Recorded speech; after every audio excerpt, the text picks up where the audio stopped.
Акыбатта 7 жашар бала өз көзүнө тир менен атып алды. Ок баланын оң көзүнө кирип мээсине жеткен. Окуя күн мурун Сузак районунун Благовещенко айылында жүз берген. 7 жаштагы жеткинчек тайэжесинин үйүндө тирди кармап отуруп, өзүнө өзү ок чыгарып алган. Бул тууралуу Калыс медиага Жалал Абад облустук ооруканасынын дарыгери Лачынбек Нышанбаев кабарлады. Анын айтымында баланын оң көзүнөн кирген ок азыр Кара Куш мээсинин сол тарабында турат. Томографияга түшүрдүк. Баланын абалы абдан оор. Менин оор абалдагы ачык жараты деп диагноз коюлду. Тирдин огун алууга мүмкүн эмес. Ал ордунда кала берет. Биринчи кезекте баланын ок кирген оң жак көзүн алып салуу керек, деди Лачынбек Нышанбаев.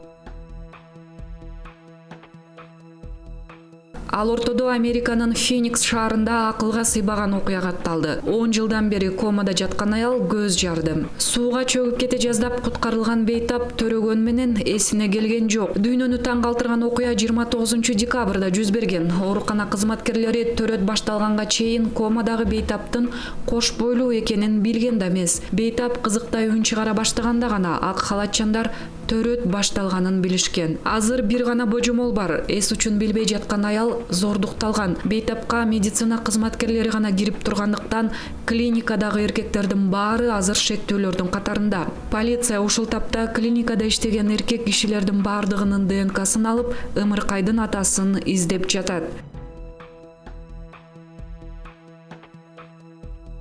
Тапанчага байланыштуу дагы бир кырсык Орусиянын Москва облусунда катталды. Тапанча менен селфи жасагысы келген 13 жаштагы кыз кокусунан өзүнө ок чыгарып алган. Окуя 5 январь күнү катталды. Кыз дачадагы үйүнүн 2 кабатына чыгып, айлананы кошуп сүрөткө түшмөк болгон. Ал үчүн атасынын тапанчасын сурабай алган. Андан чыккан ок кыздын бетине тийген. Анын астыңкы жаагы сынып кеткен. Полиция кабарлагандай, жабыркаган кыздын атасынын курал сактоо боюнча уруксат кагазы болгон. Бирок тапанчаны карабагандыгы үчүн атасы жоопкерчиликке тартылат. Расмий кабарлардан мурдагы өкмөт башчы Сапар Исаковго мамлекеттик тарых музейин оңдоодогу коррупция боюнча айып тагылды. Бул тууралуу улуттук коопсуздук мамлекеттик кызматынан билдиришти. Кыргыз өкмөтү менен Түркиянын ТИКА уюму мамлекеттик тарых музейин толугу менен оңдоо боюнча протоколго 2016 жылы кол койгон. Ага ылайык түрк тарап 3 жыл ичинде $15 миллион гранттык акча ажыратмак. Бирок президенттин ошол кездеги аппарат башчысы Сапар Исаковдун жана башка кызмат адамдарынын музейди реконструкциялоого негизсиз киришип, ишти 2017 жылдын 31 декабрына чейин бүткөрүү керек деген талабынан улам түрк тарап мындан аркы иштерди жасагандан баш тарткан. Жыйынтыгында музейди оңдоого республикалык бюджеттен кошумча акча тартуу керек болуп, 1 миллиард 520 миллион сом ажыратылган дешти УКМКдан. Мындан сырткары Сапар Исаков 2017 жылы мамлекеттик сатып алуу мыйзамдарын бузуу менен музейге жаңы экспозицияларды жаратуу ишине немец ишканасын тарткан. Жыйынтыгында компания музейдин концепциясына туура келбеген